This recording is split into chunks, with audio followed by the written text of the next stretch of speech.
Hello les youtubeurs, hello les instagrammeurs et instagrammeuses et youtubeuses, bienvenue, je suis Stéphane, je suis ton professeur Canva, je suis de retour pour un nouveau tuto et je vais te montrer aujourd'hui à faire ça. Tac, t'as vu, ça a de la gueule. C'est ce qu'on appelle des feeds Instagram, des feeds créatifs. Alors dans cette vidéo, je vais te montrer aujourd'hui sur mon compte Instagram comment on fait celui-là avec, tu vois, les petites bordures en blanc décalées. Voilà, ça fait un petit style, ça fait un petit style, voilà. Donc dans cette vidéo, je vais te montrer à faire ça. Et dans l'école du professeur Canva, je vais également te montrer à faire ça.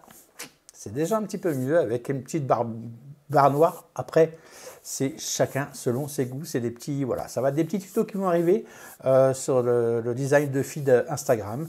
Et je te montrerai aussi comment faire ce genre de puzzle aussi sur Instagram. Sympa, non? Donc je te montrerai tout ça dans l'école du professeur Canva. Aujourd'hui, je te montre comment on fait celui-là. C'est parti, let's go, jingle!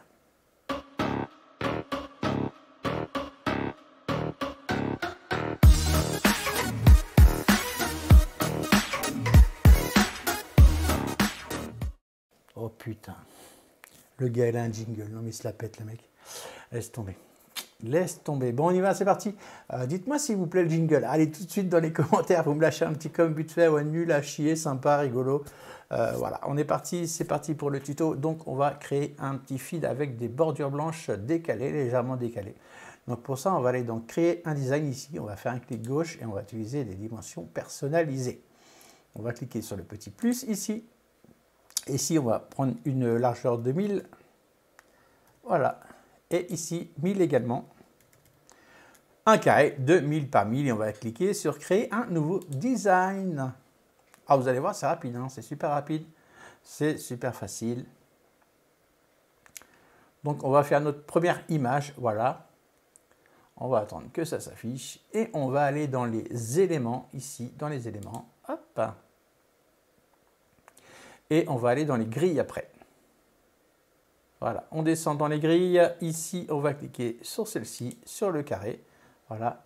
Et maintenant, le carré, on va descendre jusqu'à temps que le petit liseré violet s'affiche. Voilà, comme ceci, vous voyez.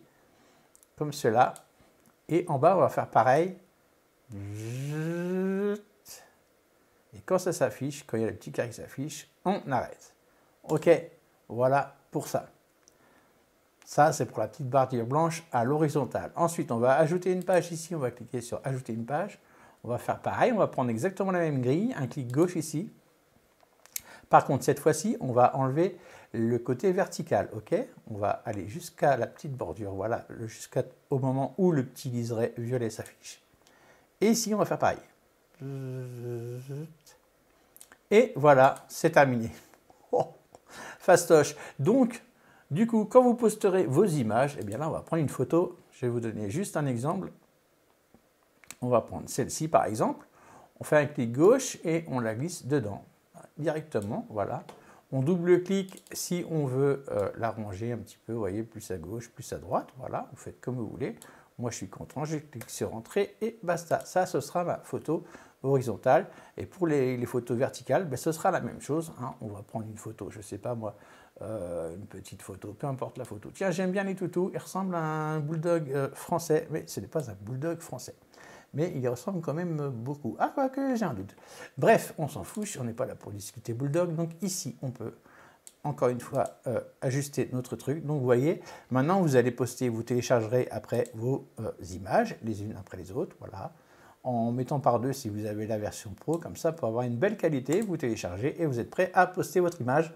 Alors vous postez une fois celle-ci, une fois celle-là, et ainsi de suite, un coup horizontal, un coup vertical, et vous allez voir que ça va faire un joli... ça va être décalé au fur et à mesure, voilà, ça va être tout joli. Maintenant, si vous voulez éventuellement donner un petit style à votre feed, je vous conseille d'aller chercher un petit filtre ici, par exemple. Pourquoi pas lui donner une petite couleur comme ceci, comme cela. Voilà, je prends tiens Epic par exemple, et vous appliquez ce filtre à toutes vos photos, ce qui fait que ça va harmoniser encore plus votre feed. C'est pas une obligation, hein, franchement, voilà, c'est vous qui voyez. Mais c'est vrai que ça c'est un feed, voilà, vous voyez, ça va donner une petite couleur, voilà. Voilà, une couleur à votre feed. Alors évidemment, vous pouvez double-cliquer dessus et même pas double-cliquer, vous pouvez ajouter de l'intensité ou réduire l'intensité. OK? Maintenant, on va laisser comme c'était. Après, vous pouvez aller dans les effets, bien sûr. Cliquez sur effets et rajouter d'autres effets si vous voulez, ou ajuster si vous voulez ajuster la saturation, le flou, le rayon, le vignettage. Par exemple, si vous voulez mettre du vignettage, vous voyez, hop, tout de suite, ça fait un petit peu plus joli. C'est vous qui voyez, voilà, rien de simple. Vous postez une fois une photo à l'horizontale, une fois à la verticale. Et de cette manière, vous aurez un feed avec des petites images décalées, comme vous voyez sur cet exemple que je vous remets ici. Voilà. Pour les autres feeds, celui-ci notamment et celui-là, je vous mets les deux cette fois-ci en plein milieu de l'écran. Eh bien, si vous voulez savoir comment on les fait, cela, c'est une manière complètement différente. Je vous invite à rejoindre l'école du professeur Canva. Vous ouvrez votre navigateur internet et vous rentrez dans l'adresse canvapourlespros.com et go, c'est parti en voiture. Simone, c'est moi qui pilote. Comme d'habitude, j'apprécie en dessous ici vos commentaires, vos partages, vos likes, tout ça, j'apprécie vraiment réellement et ça m'aide à attirer encore plus de monde puisque le but du jeu, vous l'aurez compris, hein, c'est quand même d'apporter du monde. Bah oui, bah oui, bah oui, bah oui, bah oui. À plus dans le bus.